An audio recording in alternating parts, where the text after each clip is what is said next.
Alright, welcome Dodgeball Nation. This is the first of what will be, hopefully, many recap videos this season.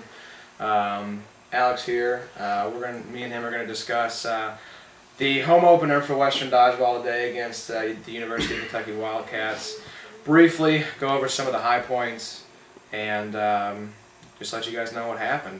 So Alex, what did you think of today's game overall? Give me a brief synopsis. I've been away. I was away all last semester, so there's a lot of people on our team this year that are new, and obviously Kentucky's team has changed a lot. I know a couple times we saw them while I was here, they were a good team. They had some things to work on, just like we did, but this team this year was a whole different deal.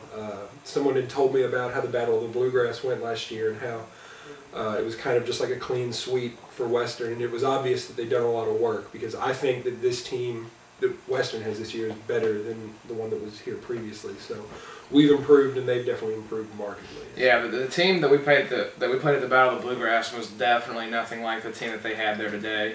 I think that Errol had to grab about 10 of those guys last second for the Battle of the Bluegrass. It didn't feel rushed though. It seemed like, because I know even into the second game, there were people we were like, make sure that you watch out for this guy. Like, we knew, I don't know any of the names, but number 2 on their team was an amazing catcher. Yeah, he was. And I remember almost every game hearing someone say, stop throwing at number 2, because their ability to catch is what killed us this round. We gave them too many easy throws. It was, and I also think that they are going to continue to improve too, talking about improvement, because a lot of their team, I think, probably 3/4 of their team are freshmen, and that spells good things for the future of your team if you have some young, dedicated players like they do, and not just players that are, just decent. They have a lot of very good players.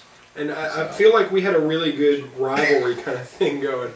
Obviously in any game, I haven't played in a game yet where there hasn't been kind of a back and forth verbal fist fight, I guess. Because it's an aggressive game, and people get aggressive about it.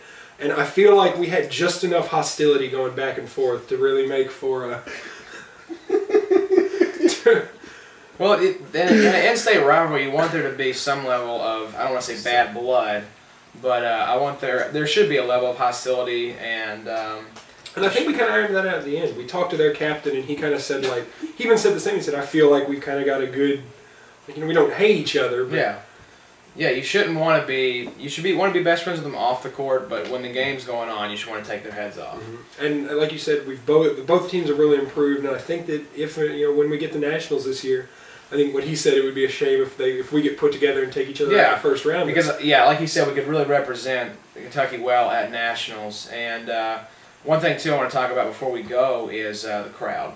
Because Which was amazing. Yeah, we've been at some games where there have been bigger crowds, but the crowd this time made up for the smaller size compared to other games with its just outright intensity. It was kind of weird hearing I think it was Ryle, his parents and his dad just kept screaming, "Take his head off!" or yelling, "Hit him again!" and stuff. And it's amazing watching the tape. People just pick up the game of dodgeball fan-wise and just start pointing out, "That's not a catch! That's not a catch!" Yeah, and when we had balls that were hitting off people and glancing up into the air, people on the sidelines were diving to try to catch them before they hit the ground. And you can read about this in the story on the website, but we had to go into overtime with UK. And I think beyond a shadow of a doubt, the crowd was what willed us to that victory, because we weren't playing too hot there at the beginning of overtime, but a couple key. We actually had to restart overtime because the first time they started, the crowd was so loud that the teams couldn't hear the. Yeah, we had to multiple false starts because of the loud crowd. And I think that this really got me excited for the Kentucky Classic at UK coming up in November, and I think that this can continue to be a really good rivalry for both of us if both teams just continue to improve, which I think they will. If Subcheck can just get if you can get U of L back in order, we have a nice little trifecta. Nice little trifecta of hate going on there. All right, so keep up the work, Benny. And this is the first Dodgeball recap video. Hope you guys enjoyed, and we'll give you another one after the Kentucky Classic's over. So I'm Jazzy. I'm Alex. Peace out.